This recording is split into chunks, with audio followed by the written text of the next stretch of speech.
Proportion has long been central to our ideas of form and beauty. And today I want to talk to you about the mathematics of proportion. And along the way, we're going to find out what links honeybees to the architecture of Le Corbusier. Why is A4 paper, like this, exactly 297 millimeters long? And what can an ancient Egyptian scribe tell us about baking cakes? So let's begin at the beginning. And this diagram here, Leonardo da Vinci's famous Vitruvian Man, named for the Roman architect Vitruvius. Greek and Roman thinkers were absolutely convinced that proportion was key to beauty. Aristotle said so, along with symmetry, which he also said was very important. And he said, it's mathematics that helps us understand these things. Of course, I agree. Vitruvius said that the human body is put together with fixed proportions. Each part corresponds to the whole in certain fixed, beautiful proportions. And he said that therefore, the ideal building should also have fixed proportions, and that would make it beautiful. But what do we mean by proportion? Well, one of the reasons Vitruvius was so influential and throughout Western art and architecture, it's a name that you hear over and over again. In part, the translations of his work from Latin into languages like French and English in the 16th and 17th centuries helped his work to become more widespread. And one translation by Claude Perrault in the 17th century describes proportion by saying it's all about relation. So the relation, for example, that windows of 8 foot high have with windows of 6 foot high when the one are 4 foot wide and the other are 3 foot wide. In other words, it's 8 to 4 being the same as 6 to 3, it's proportion, it's ratio that we're talking about here. So that's what I want to explain more about and explore today, this idea of ratio and proportion. And we're going to begin with probably the most famous ratio of all, the so-called golden ratio. Now, you read about the golden ratio not by that name in Greek texts like the work of Euclid, the most famous geometry textbook of all time, I should think. In Euclid, often you encounter this ratio when we're talking about regular shapes, regular polygons, the Platonic solids, things like this. So what's a regular polygon? It's a shape where it's made of straight lines and all the lines are equal and all the angles are equal. So square, equilateral triangle, that kind of thing. Now, if you're an ancient Greek geometer, what you want to do, if you have a shape that you like, you want to be able to construct it using just a straight edge and compasses. So you've got all these geometric constructions, and you may have learnt to do things like perpendicular bisectors and equilateral triangles when you were at school doing geometry. But how do you draw a regular pentagon? Well, without going into the details of how you do that, it is possible. There's no guarantee it would be possible, but it is possible. But if you're going to do this, let's start with, an edge, a side AB, let's say that has unit length 1. How are you going to construct the next vertex, that vertex C? Well, if you happen to know how long the diagonal is, and I've just given it a name X there, if you happen to know that length, then what you could do is you could take a circle, center it at A, radius X. That's definitely going to go through your point C. And then you could take another circle, center it at B, radius 1. Right? That will definitely also go through the point C. So they'll intersect at a point that can be the next vertex of your pentagon, right? I mean, this actually isn't quite the way you do it in real life, but that would definitely allow you to do this construction. So it depends on knowing the length of this diagonal. So can we find the length of the diagonal of a regular pentagon? Well, you can, through the wonders of triangles, which are the best things. Here's a pentagon, and I've drawn in all the diagonals. So it's got this kind of pentagram design in it. And whenever two diagonals cross each other, they each cut each other into a long bit, technical term, and a short bit. I've put the long bit in a sort of pale green colour, and the short bit is an orange colour. And we're going to find the whole length X by finding out the length of the long bit and the length of the short bit and adding them together. And it's going to be three pairs of triangles here. So if it's been a while since you've done geometry, you can just sort of daydream for a minute, but don't really though, because it's very fun and exciting. So the diagonal is a long bit and a short bit. And here's two triangles. They're the same triangle, they're congruent to each other. How do I know this? Well, they're both isosceles, right? They've both got two equal sides. And the the angle between those two equal sides is the same because it's the angle between diagonals of a regular pentagon. For the blue triangle, it's the small regular pentagon. For the red one, it's the big pentagon. So isosceles with the same angle between the equal sides, and they share the base. So those things are congruent triangles. So in particular, that tells us that their two sides that I've marked there with a little line, those lines are equal in length. So, and what is that line? It's this short bit of a diagonal. So we've got that. Okay, now for two more triangles. They don't look like triangles because one of them's on top of the other. But there's a green triangle here, which is the whole height of the pentagon.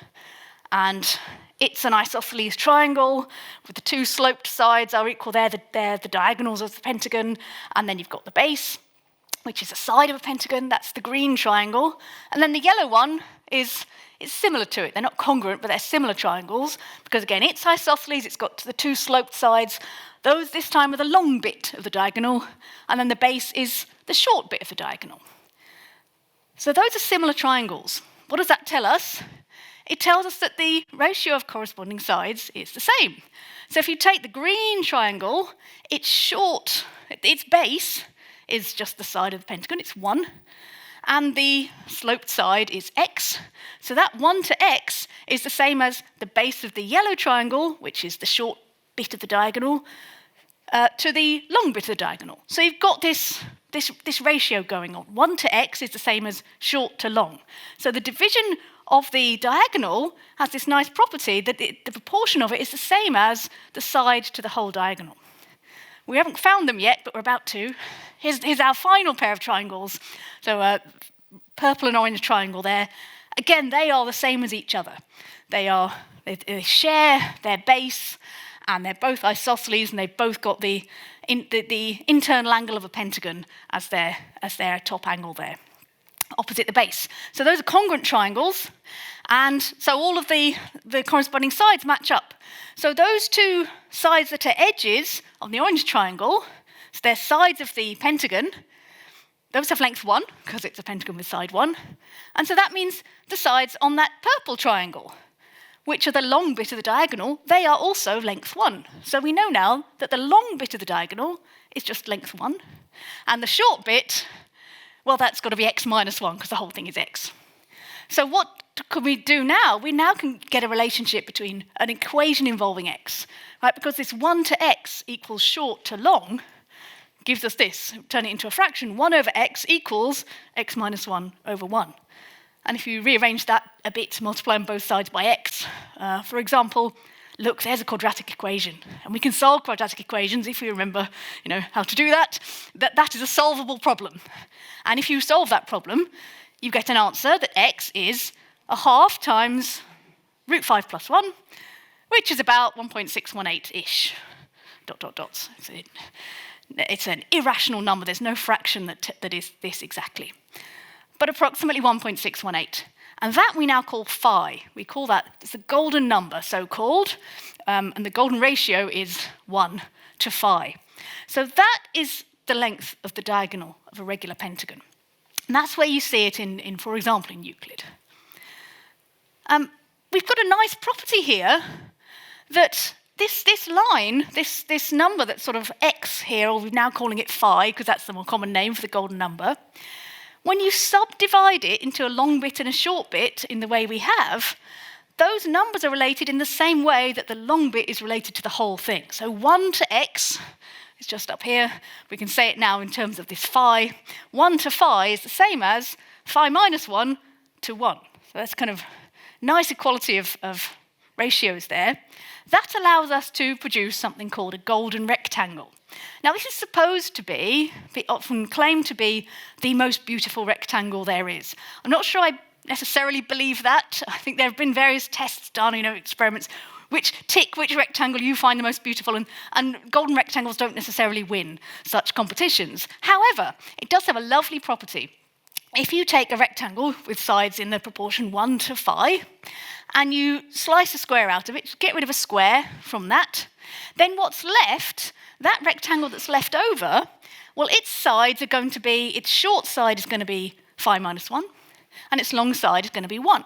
And we know, because I've put a little golden crib sheet up in the top right-hand side to remind us what we know about phi, we know that 1 to phi, so the proportions of the original rectangle, is equal to phi minus 1 to 1. So this smaller rectangle we've produced is exactly the same shape as the original one. You've got another smaller golden rectangle. And you could keep cutting squares out of this. And each time you get another smaller golden rectangle. You keep going forever and ever.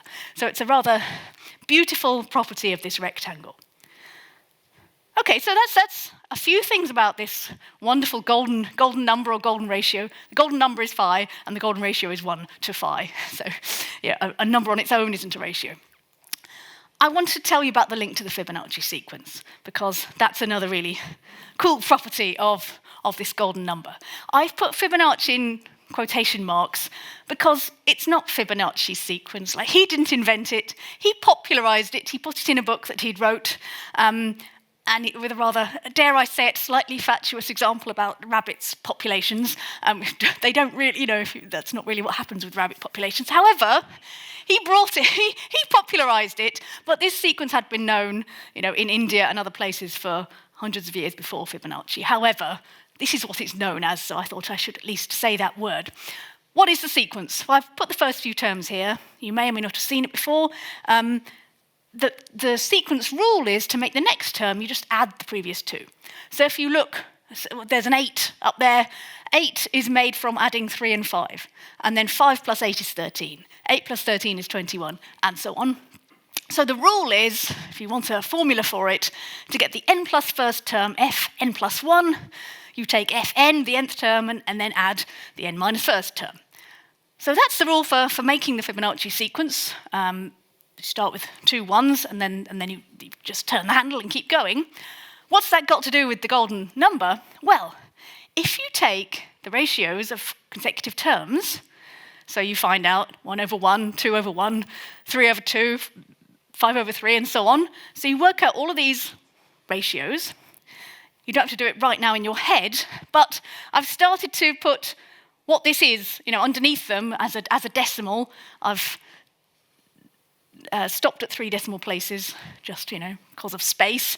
But you can see what starts to happen. It moves around a little bit at the beginning, but it starts to settle down, and by the sort of 7th or 8th term, you are getting 1.618, 1.618, 1.618. And a few, infinitely many terms after that, but I've put those. So it looks very much as if this is settling towards some limit. As your terms, the number of terms get higher and higher and higher, you're getting closer and closer, it looks like, to a number which seems to resemble our phi, our golden number. So why might this be? Why might this be? Well, if this is going to end up at sort of getting closer and closer and closer to some limit, which is what it looks like, if that's true, then it means once you get large enough, every time you do this, you're very close to whatever this number is. Let's call it L for the moment. We don't want to jump to any conclusions. So you've got sort of the n plus first term, fn plus 1 over fn. It's roughly the same as fn over fn minus 1, which is roughly this L, whatever it is we're hoping to find. So now all we need to do is to take that equation that gives us, or that expression that gives us, the next term in the sequence. If I divide that through by fn, you'll see what happens. So I've done it there. Then what you end up with is, this ratio on the left, you've got fn plus 1 over fn. That's equal to our L, we're assuming, approximately. Then fn over fn, well, that's just 1. And then fn minus 1 over fn, so that's that L, but sort of the other way up. It's 1 over L. So we get this expression, L is equal to 1 plus 1 over L. And that, I'll slightly rearrange it, just so that I can show you it's exactly the same as the expression 1 over phi equals phi minus 1 that we know about the golden ratio, the golden number.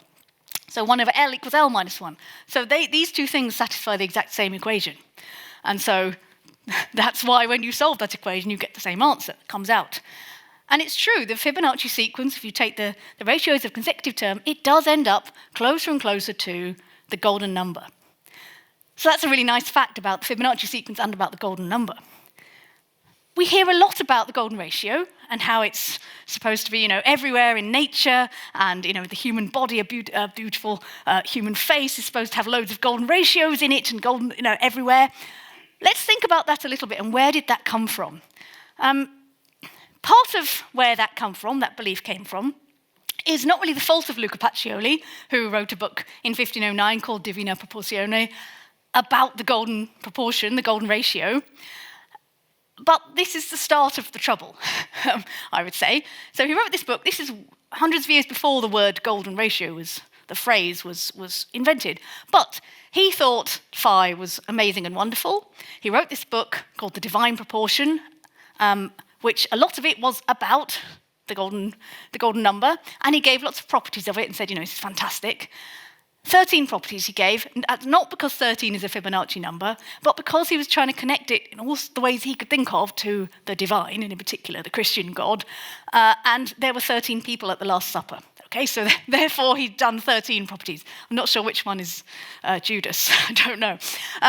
But what else did he say? It's like the divine. Why is it? So one reason is he said, I said earlier you couldn't represent it as a fraction.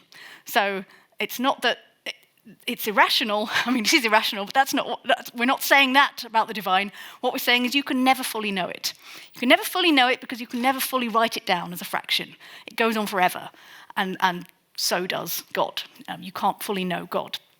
What else? When you define the golden ratio, you do it in terms of this, the small part to the large part is the same ratio as the large part to the whole. It's defined in terms of 3 quantities that are all related to each other, and so that's a bit like the Holy Trinity, he says.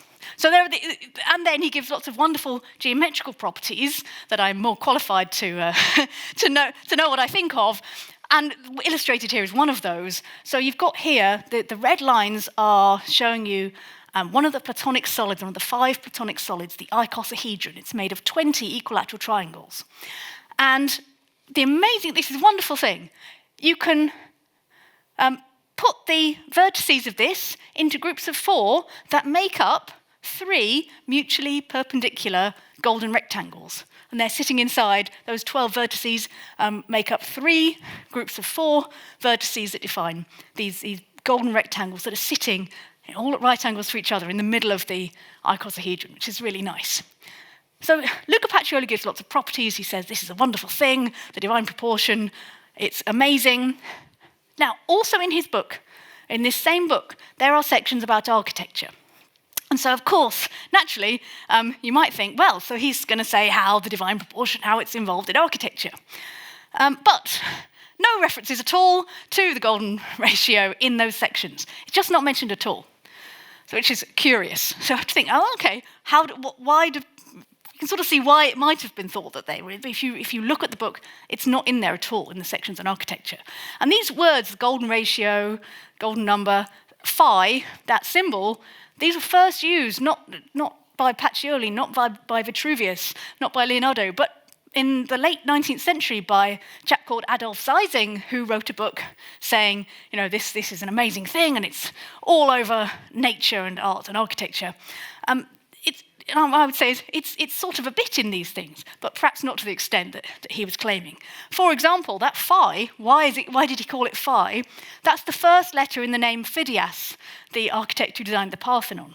But there's no record of anyone writing that we're going to use this particular ratio in the designs. So let's have a little look then at architecture. Is the golden ratio used in architecture? If it is, where is it used? So there are lots and lots of ratios and proportions in architecture. That it's absolutely critical and important to our understanding of form and design, and architects are constantly choosing ratios such that they can get nicely shaped buildings. But not so much the golden ratio. Certainly not in the work we talked about. Vitruvius, the Roman architect, he wrote in De Architectura, he wrote a kind of manual for how to build all the possible kinds of temple you might want to build, for example.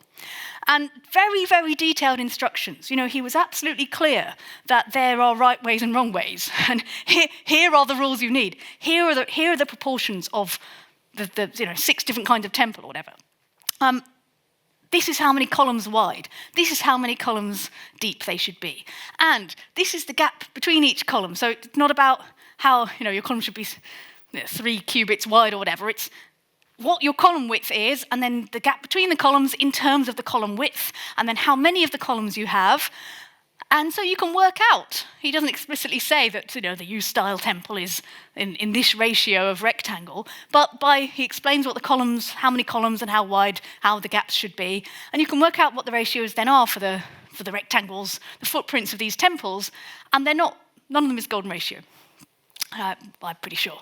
So I've worked out a few of them, didn't find any golden ratios.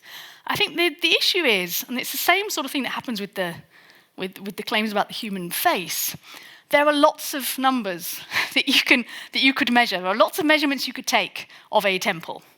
And if you take enough measurements and you're willing enough to approximate and say, oh, that's roughly 1.618-ish, that 1.7 was nearly 1.618, then you can find golden ratios.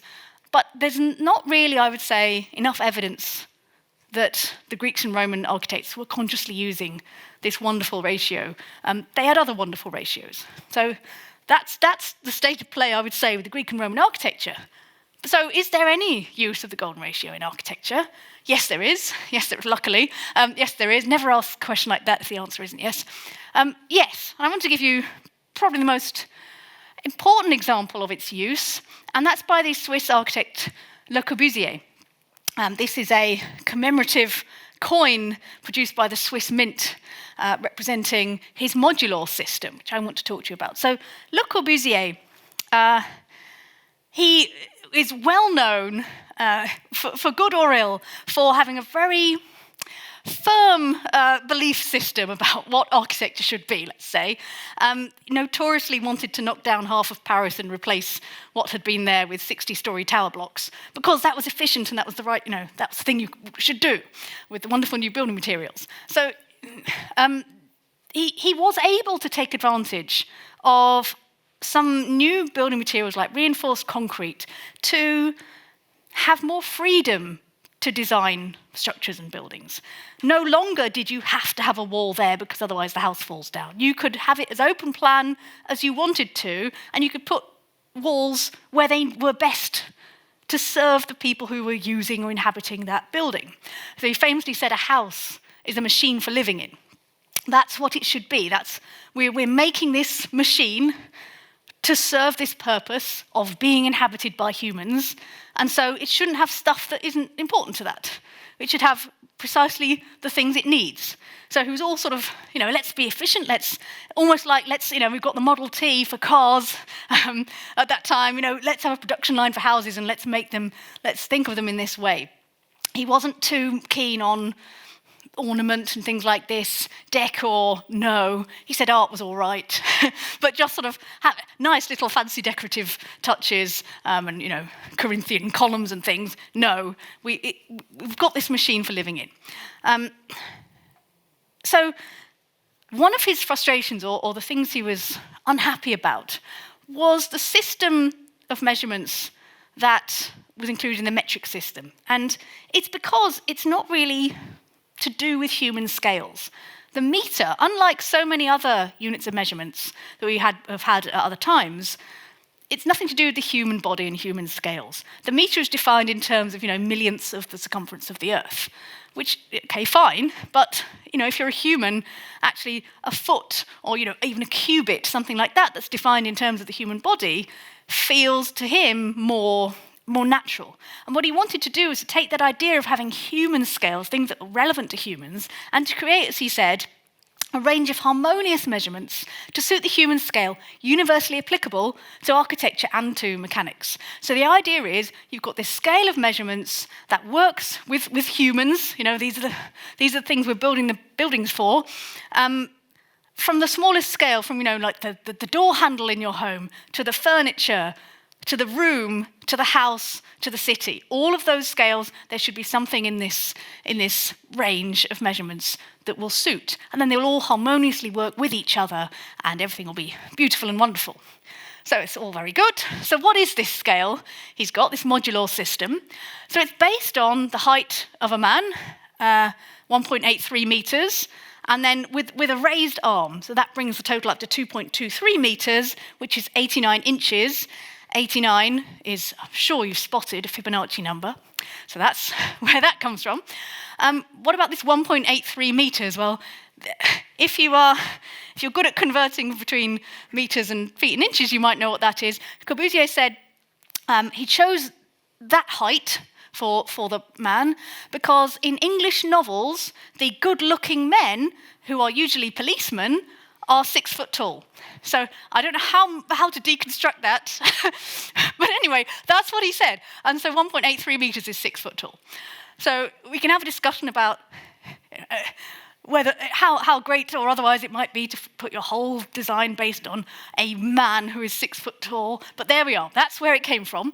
And you can see in the design, there are things that look like golden rectangles, and they are golden rectangles. So you take this whole height, halfway up is the navel, and then if you go right to the top of the upstretched arm, that's a golden rectangle. But up to the point of the top of the head, that's a square. So if you take a square out, you get a rectangle left, a golden rectangle left. And so then there's this whole range of golden rectangles getting smaller and smaller. You can get them bigger and bigger. And combined with squares, they all mix in beautifully together. And you get this range of decreasing and increasing measurements that you can use. I want to show you just a couple of the buildings or interiors that he designed using this system. And I will mention modulor, that name, module, and or, the French for gold. So that's the clue is in the name. The golden ratio is everywhere, and golden rectangles are everywhere. So this is an example. This is an apartment block in Marseille, one of several that he designed. And you can, just have a look, spot some golden rectangles, the tiles on the floor, on the ceiling. There's some windows that are golden rectangles. So there's a few to spot there. And then this is the kitchen of one of these, and you can look at those cushions. Golden rectangles, you've got the windows are as well, the little kind of, the grid shapes in that ventilation holes there, they're golden rectangles, you've got some squares in there. So the furniture as well, golden rectangles everywhere. So I think, for me, it's sort of pleasing to look at, and whether or not you think golden rectangles themselves are particularly the most beautiful thing, it's still pleasing that you can have a system where everything aligns with everything else. You've got this shape repeated at big and small scales. You can create smaller and smaller or bigger and bigger golden rectangles by taking squares away. So I think that's what helps to make it harmonious. It all fits together beautifully. So that's architecture. We also hear claims about the golden ratio and nature. Is the golden ratio everywhere in nature? Well, again, I'd say ratios are everywhere in nature. Some of them are golden, some of them aren't. And that's okay. It's all still interesting. But I want to talk a little bit about where they may appear, where you do perhaps get the golden ratio in nature. And first, I will just say, I've mentioned about the human face and how it's supposed to have lots of golden rectangles or golden ratios in it. And just like I said about buildings, there are lots of measurements you could take of the human face. And there are lots of human faces. And who gets to decide what's beautiful and what isn't? And who gets to decide which measurements are the most important and which aren't? So just one tiny example I found. There's a claim that in a beautiful face, the ratio of the distance from the center of your nose to the start of your eye, that distance compared to the width of your eye, that's supposed to be the golden ratio, 1:5. So the width of your eye is supposed to be about 1.618 times the distance from the centre of your nose to the start of your eye. Okay, I didn't measure my own face. I didn't want to set myself up for failure. Maybe it was the golden ratio. I don't know. Instead, I looked at Audrey Hepburn's face. I thought if it doesn't work for her, then it doesn't work. And for her, that ratio was 1 to 2.3. So I thought, okay, it's not true. And this is, that's an n = 1 example, but there are so many measurements you could take, right? Even if that particular one is about 1.6. What about, the ratio of the height of your ear to the distance from your chin to your eye or something? You could take so many hundreds of different things and check them. And yes, some of them are going to be about 1.618, but some of them are going to be completely different. So I think, we've got to be careful about what is claimed here. But let's talk about spirals, because you do get lovely spirals in nature, and sometimes people talk about a Fibonacci spiral or a golden spiral. So what's that? So here's how to make a Fibonacci spiral. You start off with the Fibonacci sequence, 1, 1, 2, 3, 5, 8, and so on. And you start, I'm going to point to you start here with a little red square. That has side 1. So you're taking a bunch of squares whose side is the next Fibonacci number. Put next to it another square of side 1, 1, 1, and then 2. So you add a square of side 2. And you're kind of going round 90 degrees each time and adding the next square with side the next Fibonacci number. And the reason it all fits together nicely without gaps is because the sum of the last 2 Fibonacci numbers equals the next Fibonacci number. So if you want to, that square of side 3 that you can see there goes next to a square of side 2 and a square of side 1. And 2 plus 1 is 3, so there's no gaps and it all fits together nicely. Where's the spiral coming in? Well, in each of these squares, you just put a quarter of a circle, like this. And that gives you something that looks quite spirally. It's not exactly a spiral because it is just made of a bunch of quarter circles bolted together. So the curvature is changing kind of suddenly. It's not changing by much, so it looks all right, but it's not quite a spiral. Let me tell you what is a spiral. Here's 2 examples of spirals. There are different kinds of spiral. The one on the left is called an Archimedean spiral. In that kind of spiral, so in each one, you're gradually increasing your angle, and when the angle increases, you get further away from the centre. This one is called an Archimedean spiral. The distance from the centre is going up in multiples. So every time you do another full revolution, you kind of add another multiple of whatever, some constant you might have. So the one I've got here, once you go 1 revolution round, you're distance 1 from the centre, and 2 revolutions, distance 2, 3 revolutions, you're distance 3, and so it's sort of adding up like that each time by some multiple of the angle. But this other kind of spiral on the right here, it's more interesting, and it's more like the kind of thing you see in nature. Because here, it's not about multiples, it's about powers. Not quite powers of the angle that I actually wrote that. That's not quite what I wanted to say, really. But it's powers that this is changing by. So this time, every new revolution you go by, in this particular example, I've got what I call a 2 spiral. The distance is doubling after every revolution. These are called logarithmic spirals. The reason is that the logarithm of the distance is dependent on the angle, right? So if you're doing A-level maths, you might have done logarithms. And so this thing, what does it do for us? You can see the distances after every revolution. You're starting at one point it's 2, then the next time round it's gone up to 4, it's doubled, and then it doubles again to 8, and so on. Why is this more like what happens in nature? Well, it's because in a natural process, when something is being created or growing from a central point spiraling out, the matter that's there continues to expand and grow, even after it's been produced. So this is true for something like a spiral galaxy, where the galaxy is, it's spinning very fast, and as the matter comes out from the centre, it still continues to expand. But also in something like a shell, it's growing from the centre, but it doesn't suddenly stop growing and just sort of sit there, like it would for an Archimedean spiral. So that is why you do get these kind of logarithmic spirals, or spira mirabilis was the name given to them by the mathematician Bernoulli, who did a lot of research on them. Sadly, on Bernoulli's gravestone, I don't know if people know, on Bernoulli's gravestone, they were like, oh, he did some stuff on spirals, put a spiral on, and unfortunately they put an Archimedean spiral. They put the wrong spiral on his gravestone, so sorry, Bernoulli, that was done wrong. Anyway, these are beautiful spirals. They do look a bit like our golden spiral. But what kind of logarithmic spiral might be the best approximation to this, or what is this looking like? So there's a bit of Fibonacci facts I need to tell you. If you think, if we're trying to work out how far this spiral-like curve is from the centre, then what you're doing is after each kind of quarter turn, you're travelling across a square that's the side is the Fibonacci number. So if you sort of keep doing this, you think of Pythagoras' theorem, the square of the distance is the sum of the squares on the sides, right? So here, and you have to slightly believe me because I'm going to say something a bit vague, but here, after kind of n quarter turns, roughly speaking, the square of the distance you've travelled is the sum of the first n squares of Fibonacci numbers, because those are the sides, right? So you want to know what's the sum of the squares of the first n Fibonacci numbers. And luckily for us, that is known, and it's just the product of the nth and the n plus first Fibonacci number. So that's not obvious at all, and I'm not going to prove it to you right now, but this turns out to be true. So it's that number, or actually the square root of that we're interested in. That's the distance in the golden spiral after n quarter turns, so n of these sort of squares. And actually, if we want to work out, with our logarithmic spiral, it's how much you've multiplied the distance by out that you're interested in, because you're multiplying by that amount each time.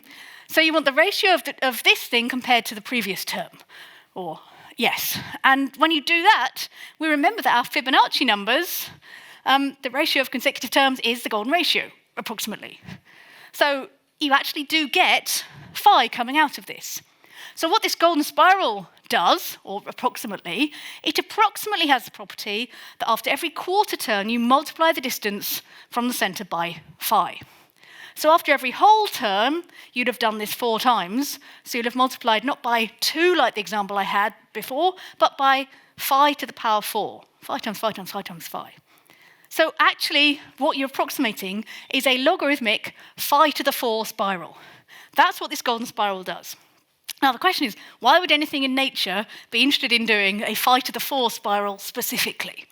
And the answer is, mostly they wouldn't. Mostly, the logarithmic spirals are there, and there are loads of them to be seen in natural phenomena, in shells, for example. But if you measure what number spiral it is, it's usually not that particular phi to the 4 one, and why would it be? There's a whole range, in nautilus shells and others, there's a range of possibilities. And the ratio that they are bound by, you can find these things, and these are interesting ratios in nature, not usually the golden ratio. You do sometimes, for real, see golden spirals, or those, the analogues of those in logarithmic spirals, in some special situations. For example, in sunflowers, where the seeds are growing, you do see them, and the reason for that is actually because phi is an irrational number. It means after a whole number of rotations, you're very unlikely to sort of be overlapping something you've already had. So there's a good reason why you would, it's often the case that you do get phi in those kind of special situations. Most of the spirals in nature are not golden spirals, but just occasionally there are. There's some other ratios you might see in nature that I want to mention to you. They're to do with populations. So there's a few proportions you could think about to do with populations. The first is predator-prey. So we all know you have fewer lions than zebras for obvious reasons, and there will be a certain proportion that seems to work well in a steady state. You could find and study that. Or what about adults to offspring? We know that a pair of ducks, a duck and a drake, I should say, will not lay precisely 2 eggs to reproduce the population. There'll be more than 2 eggs, because very sadly, not all ducklings will survive to adulthood. So there'll be a good amount, there'll be a proportion, or that you need to reproduce more than yourself in order to maintain a steady population. There's another statistic about populations that I want to talk about, though. And this is the proportion of males to females in a population. So in humans, roughly speaking, slightly more male babies are born than female babies, but by the time everyone reaches adulthood, it's approximately 1-to-1, 50% male, 50% female. And kind of a justification for this, why this might make sense, is about efficiency. Because if you think about, all your ancestors, you've got 8 great-grandparents, 4 male, 4 female, right? Half of your ancestors need to be male and half need to be female, because to make a baby, not startling anyone here, you need 1 of each, right? So it makes sense, efficiency-wise, to have approximately half the population male and half female. But here's a pair of bees going out for a little stroll. Maybe they're courting. They're different because of something called haplodiploidy, which I hope I'm pronouncing correctly. It's a curious phenomenon with bees where actually not all bees need to have 2 parents.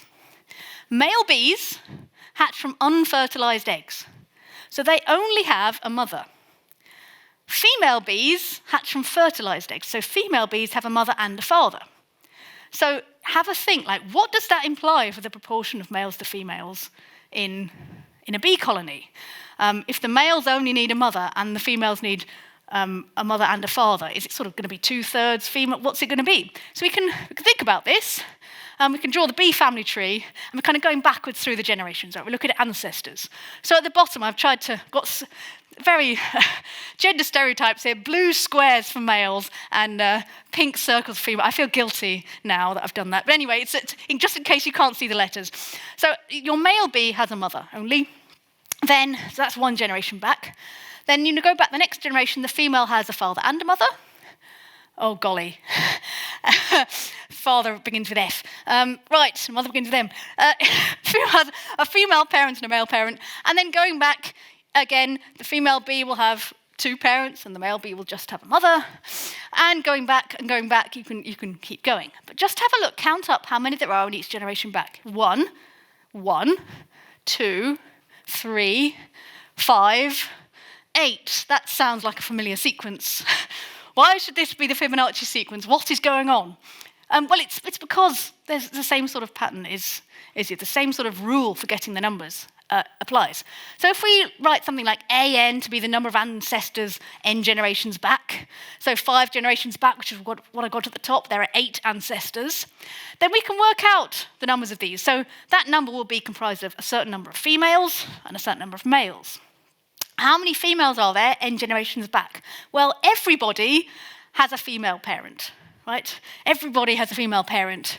So the number of females n generations back is just going to be the total number that there were n-1 generations back, a n-1. What about males? So how do you get to be a male in that generation? Well, you're the father of somebody, but only females have fathers, right? So if you're a male in generation n, then that you are the father of a female bee in the previous generation. So the number of males in generation n is the number of females in generation n-1, and that's the total number in generation n-2. So if we put that together, we get exactly this same relationship. an is an-1 plus an-2. That's exactly the Fibonacci relationship. So we started with 1 and 1, and then we can just work out. And exactly the same rule gives you the Fibonacci numbers. So we get the Fibonacci numbers, which is amazing. And another amazing thing, I asked about the proportions. So if we think what proportions of the ancestors are of each gender, and that might tell us what it is in the whole of the society, you exactly get how many males in generation n, it's an-2. How many females, it's an-1. So the proportion, the ratio of males to females, is the ratio of the n-2nd Fibonacci number to the n-1st one. And as n gets bigger and bigger, this becomes the golden ratio, right? So the proportion of male bees to female bees in a bee population is the golden ratio, and that's lovely. That's lovely. So that's a place where, again, we do see the golden ratio in nature, and it's kind of an unexpected joy to see that. I want to talk about some other things now in the last 10 minutes, and it's proportions that we see around us in everyday life. So I said at the start, I held up a piece of A4 paper, and I said, why is A4 paper? It's fairly standard around most of the world, the sort of A series of paper sizes, A4, A3 is bigger, A5 is smaller, and so on. Why is it exactly 297 millimetres long? And the first guess at this might be, well, maybe it was something in inches once, and this is the conversion. That's often the case. It's nothing to do with that. It's something else. And it starts with this chap, Georg Christoph Lichtenberg. He proposed that there's lots of different sizes of paper milling around, and how are we going to get, what's the most efficient series of paper sizes? We need different sizes for different purposes. What's the most efficient way of doing this? Well, what's very good in terms of efficiency is if you have a great big piece of paper, a folio, you ought to be able to make the next size down by just folding it in half and cutting, right? And then you can fold again, you can get octavo and quarto, and then you can fold again and get octavo and so on. So if you do that by folding and then you can cut, you're not wasting any paper. So this is kind of a good system if these are your standard paper sizes. So that's what he suggested. So he said what you want is the shape of your paper should have this property that if you cut it in half, you get the same shape, but just smaller. It'll be half the area. So what do we need there? I mean, we could solve this now mathematically. You've got your piece of paper, you cut it in half, and what you want is a rectangle that has the same proportions, the same ratio. So if your original one has side, let's say 1, and the long side is x, then the one you create, now this time its long side is 1, and its short side is half x. And you want those to be in the same ratio. So you want the little rectangle, short side over long side, half x over 1, should equal short side over long side of the big rectangle, which is 1 over x. And we can solve this equation. It's easier than the Fibonacci one. We just get x squared equals 2. Now, of course, that has 2 solutions. I'm not saying that the negative square root of 2 is not a solution of this, but we are dealing with pieces of paper here. So its length can't be minus root 2. So I feel okay in saying that x must be plus root 2 here. So x is root 2. So that's the relationship, 1 to root 2. That's what shape the paper should be. So for our A4 paper, if we want it to be 210 millimeters wide, then we know that the length should be square root of 2 times that. And that's 297, right, give or take. So that's why, that tells you if you know it's 210 millimeters wide, then it must be 297 millimeters long. But that doesn't actually tell you why those particular numbers, right? The answer to that comes from the French Revolution. I'm sure you were expecting me to say. There was a law passed, I love these French Revolutionary calendar dates, the 13th day of Brumaire, it feels autumnal, I think it's probably November sometime, in the 7th year of the Republic. And this was a law, and it was about taxes on various things, but they specified some paper sizes. A series of paper sizes of the Lichtenberg kind, with this exact, the exact shapes, but they gave the sizes as well, and they were interested in them being fractions of a square metre, this lovely new metric thing that they invented. So the moyen papier is 1/8 of a square metre in area. And this is what we do now. So our A paper series starts at A0, that's the biggest one you can get.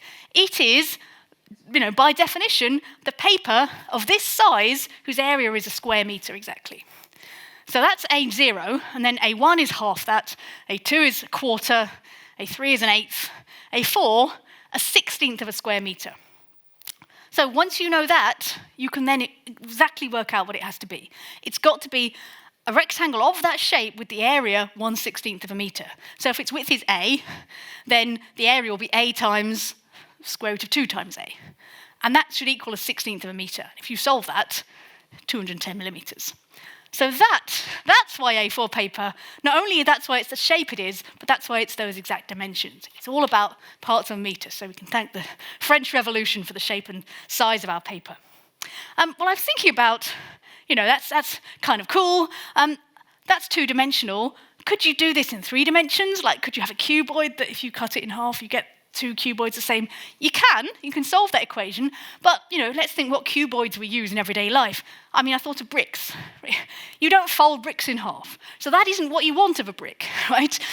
It's not this that we're interested in for bricks. You can solve that problem, and it's kind of fun. I encourage you to do that on the train on the way home. But actually, if you're thinking about something like bricks, you want them to do different things. So a brick has a height, length, and a width. What should those be? Or at least what should the proportions be? Brick walls, we walk past hundreds of them every day. As you'll know, I have never built a brick wall, I have to say. I have built Lego walls, and I know you have to alternate. You can't have all your weak points lining up. So you alternate them. And often you will do this by having a wall that's like a full brick in depth. So it's sort of 2 brick widths deep, and that's the same as 1 brick length. And that means in some of your rows or courses, they're called, the bricks can be facing this way, and in others they can be just sort of length side on. So to do that, you need the width to be half the length, or the length to be twice the width. You need that to do this. To give yourself a bit more play to make different designs of brick, there's another thing that would be nice. So there's a 3rd dimension here, the height. And I don't know if it's a good enough picture, it's just a brick wall on my road. The top row, or course of this, has got this slightly different finish, just to sort of say, this is the top of the wall, slightly ornamental. It's got bricks that are on their side, and there are 3 of them that fit into the length of 1 brick. So this particular kind of course, to do that, you need the length to be 3 times the height. And so if you put those together, you get this nice collection of ratios. Height to width to length is 2 to 3 to 6. And of course, you'll all be rushing home to measure a brick. Now, I will say, you've got to take off a little bit to allow for mortar. So you take a particular, decide what size your brick wants to be, and it'll be what you can hold in a hand, basically. But then it won't quite be 2 to 3 to 6 in the finished brick. But when you add in the 10 millimeters for mortar, that is the ratios that you're going to get.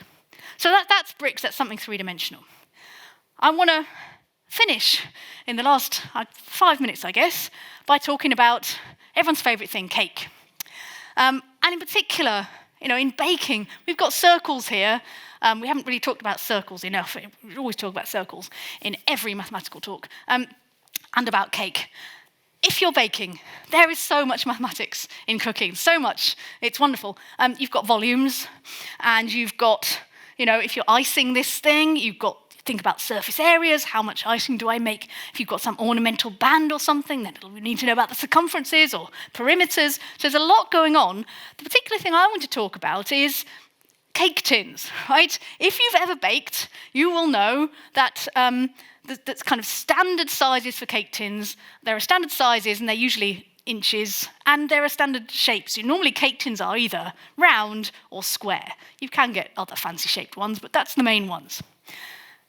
And if you are working out how much do I need for my 9-inch round cake tin, then lots of cookbooks will have kind of tables that say, you need this much for this and this much for that. And my cookbook that I have at home, or one of them says, 9-inch round tin requires the same amount of cake mixture as an 8-inch square tin.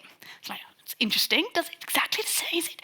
Because, of course, in there implicitly, they're making an approximation to pi, because circles have something to do with pi, right? The area of a circle, pi r squared, and squares, don't. So they're making some approximation to pi. Do I know any ancient, wonderful historical sources of approximations to pi? And I did know. I did know one. This is the Rhind Papyrus.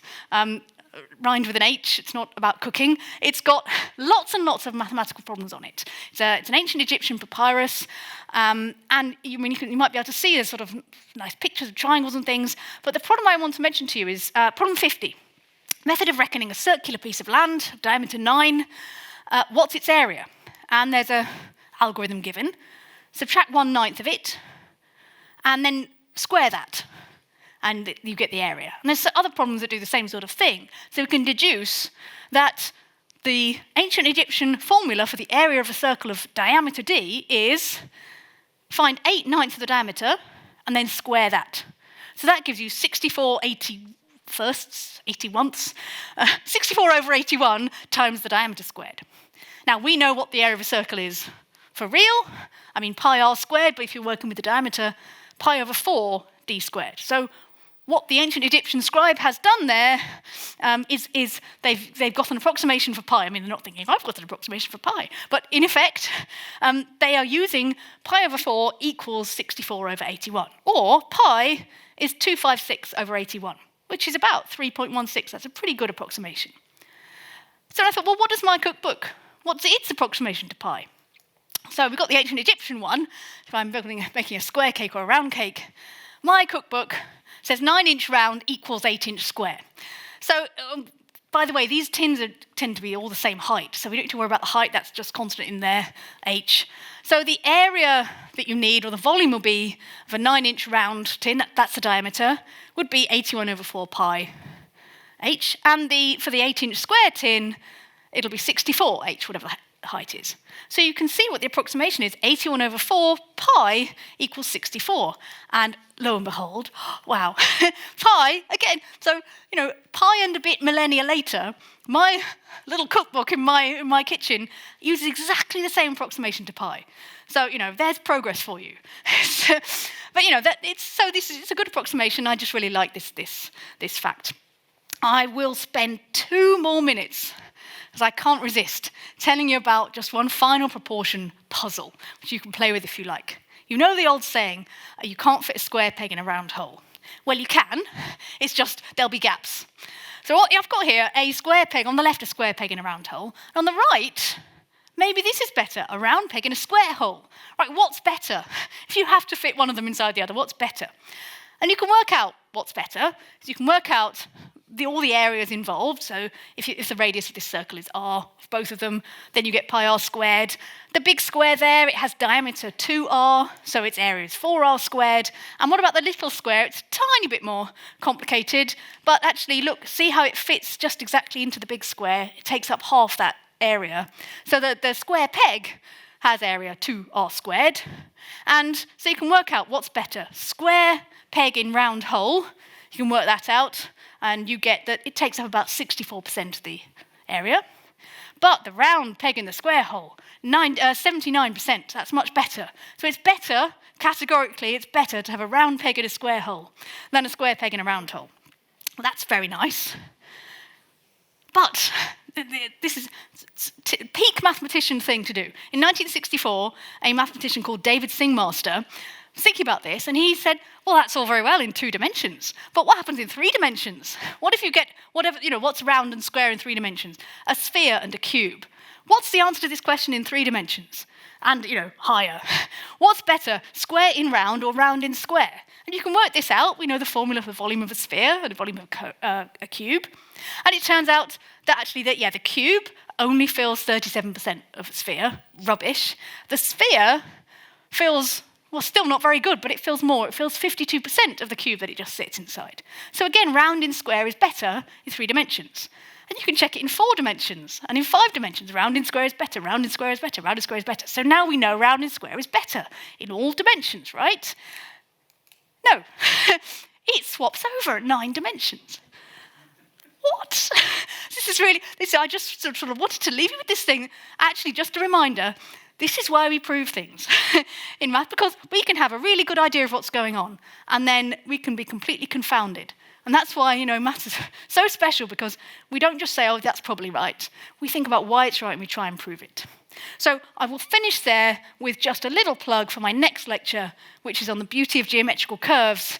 You can see this lovely thing on March the 14th. All right, thank you very much.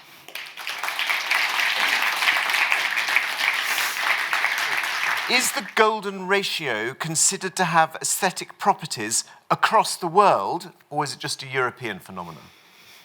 So in the writings I've seen about it, it does seem to be quite a Western idea. And as I said, actually, not necessarily even a Western idea, because this book, The Divine Proportion, actually didn't really make claims for it beyond, that its lovely properties to do with the mathematically beautiful solids like the Platonic solids. So yes, it does have associations with beauty, but even in kind of the ancient Western thought, they didn't say these are the proportions of the human face. Or, Vitruvian Man, not about golden proportions, it's about fitting into squares and circles. And if you look at the actual ratios that are stated by Vitruvius about the human body, not one of them is the golden ratio. So, maybe the answer is not even Western. Mentioning the historical origins of the measurements of A4 paper, I had occasion, I was reading a mathematical economics text, and I'd forgotten how to solve a differential equation. And I went back to my notes as an undergraduate 60 years ago, and they're on foolscap paper. Is there any mathematical connection between the dimensions of foolscap paper in much the same way as there is to A4 paper? I don't think, someone may correct me, I don't think foolscap paper has that same property. I mean, it's just a little annoyingly bit bigger than A4, right? So if you have an A4 folder, it won't quite fit in. I don't think, and in all those wonderful, one does miss sometimes. I know, I love the A4 and all of that. I love it. I love the mathematics of it. But, double elephant and imperial eagle and all of these wonderful old names for paper sizes, you do miss them a bit. But yeah, I don't think that foolscap has that property, no. Thank you. Am I correct in saying that 1 mile is 1.61 kilometres? Is it actually the exact value, the golden ratio, or is the French Revolution something? Oh, that would be. I would love it if that were. I believe it's a coincidence, but it's a very useful coincidence, because then you can use the Fibonacci numbers to convert miles to kilometres in your head, right? 50 miles is 80 kilometres. That's Fibonacci, right? So it's a very useful thing to be aware of. And occasionally, I remember a time when, this feels like it's impossible, but I believe there was a time when the exchange rate from the pound to the dollar was also 1 like 1.6. Those days feel rather distant now. But then again, it's very easy to convert backwards and forwards because of this 1 over phi equals phi minus 1 thing. So instead of having to do 1 over something, you can just take away 1. That's really, really useful. So I don't think it's on purpose, but it's certainly a nice property for kilometres and miles to have. Last quick question, which is an online one. It's a Fibonacci one, you'd be pleased to know. Given that the Fibonacci sequence is divergent and its terms tend to infinity, does it have a limit? And if not, is there a set range of values to consider as significant? So it itself, the questioner is quite right that the terms just get bigger and bigger and bigger, so it diverges, it goes off to infinity. But the thing we can say is when we take, these ratios, they are approaching a limit. So, as you get further and further up, each term will be about 1.618033, whatever, times the previous one. But yeah, the terms themselves do go off to infinity. Professor Hart, thank you very much for another tremendous lecture.